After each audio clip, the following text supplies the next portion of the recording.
शिवाजी महाराजांनी स्वराज्याच्या जागृती व सुरक्षिततेसाठी बांधला होता। हा किल्ला कुर्टी नावाच्या कंटाळ बेटावरती बांधलेला आहे। इथे जर आपण ऐतिहासिक पार्श्वभूमी पाहायला गेलो तर या किल्ल्याचे बांधकाम 1664 मध्ये सुरू झाले होते आणि हा किल्ला 1667 मध्ये पूर्णपणे बनवूनही तयार झाला होता। जिंजीचे सुभे आणि पोर्तुगीजांवरती वचक बसवण्याच्या उद्देशाने छत्रपती शिवाजी महाराजांनी हा किल्ला उभारला होता। या किल्ल्याचे प्रमुख वास्तुविशारद म्हणजे इंजिनियर हे श्री हिरोजी इंदुरकर हे होते। या किल्ल्याचे जर आपण बांधकाम वैशिष्ट्य पाहायला गेलो तर सिंधुदुर्ग या किल्ल्याच्या तटबांधणीसाठी 4000 टन शिशेचा वापर केला गेला आहे। त्यामुळे हा किल्ला आपल्याला आजही मजबूतपणे उभारलेला दिसूनही येतो। सिंधुदुर्ग या किल्ल्याची तटबांधणीची लांबी साधारणपणे 3 किलोमीटर एवढी होती। त्याचबरोबर या किल्ल्याच्या बांधकामासाठी 500हूनही अधिक दगडफोड आणि त्याजवळ पाटावर दिवस रात्र कार्यरत होते। त्यामुळे हा किल्ला मात्र 3 वर्षांमध्ये पूर्णपणे बनवूनही तयार झाला होता। त्यानंतर सिंधुदुर्ग किल्ल्याचे आपण दरवाजे बघायला गेलो तर सिंधुदुर्ग किल्ल्याला एकूण 3 दरवाजे, ते म्हणजे पूर्वेकडे असलेला दिल्ली दरवाजा, पश्चिमेकडे असलेला नारायण दरवाजा आणि उत्तरेकडे असलेला भूमू दरवाजा। ही तिन्ही दरवाजाची बनावट अशा पद्धतीने केली होती की दरवाजे लांबून सहज प्रकारे दिसून येत नव्हते।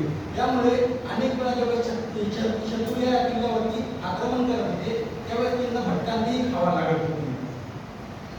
सिंधुदुर्ग या किल्ल्यावरती छत्रपती शिवाजी महाराजांचे एक सुंदर आणि भव्य असे मंदिरही आहे। या मंदिराचं नाव शिवराजेश्वर मंदिर असे आहे। हे जगातील एकमात्र असे मंदिर आहे ज्या ठिकाणी छत्रपती शिवाजी महाराज हे वीरभूषण करून ते एका धनुर्धाराच्या भूषेमध्ये आहेत। त्याचबरोबर हे जगातील एकमात्र असे मंदिर आहे ज्यामध्ये छत्रपती शिवाजी महाराजांची मूर्ती बिना दाढीची आहे। त्याचबरोबर छत्रपती शिवाजी महाराज हे सिंधुदुर्ग किल्ल्यावरती आले होते याचा साक्ष म्हणून त्या ठिकाणी छत्रपती शिवाजी महाराजांचे हाताचे आणि पायाचे ठसे आजही त्या ठिकाणी जतन करून ठेवले आहे। ज्यावेळेस तुम्ही सिंधुदुर्ग किल्ल्यावरून फिरायला जाता त्यावेळेस तुम्हाला हे हाताचे आणि पायाचे ठसे दिसूनही येतील। त्यानंतर सिंधुदुर्ग किल्ल्यावरील पाण्याची स्रोत, आपण जर सिंधुदुर्ग किल्ल्याला पाहायला गेलो तर हा किल्ला समुद्राच्या मध्यभागी आहे, तरी देखील त्याच्यावरती दूध भाव, दही भाव आणि साखरवासाठी या 3 गोड पाण्याचे विहीर येतात। आता हा किल्ला समुद्राच्या खाऱ्या पाण्यामध्ये असून देखील त्याच्यावरती गोड पाणी येतो ते कुठून हे आजही एक न सुटलेला तोड आहे।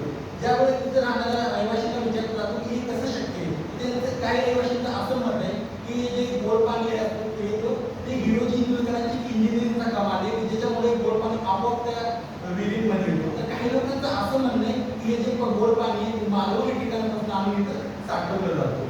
जर आपण सिंधुदुर्ग किल्ल्याचे भौगोलिक स्थान बघायला गेलो तर सिंधुदुर्ग हा किल्ला मालवणच्या किनारपट्टीपासून साधारणतः 2 किलोमीटर अंतरावरती समुद्रात बांधलेला आहे। याचं जर क्षेत्रफळ बघायला गेलो तर हा किल्ला 48 एकरमध्ये पसरलेला विशालकाय किल्ला आहे आणि संरक्षणाच्या दृष्टिकोनातून जर बघायला गेलो तर हा किल्ला अतिशय मोठ्या ठिकाणी बांधलेला आहे। त्यानंतर पर्यटन आणि आजची स्थिती, सिंधुदुर्ग हा किल्ला समुद्राच्या मध्ये असल्यामुळे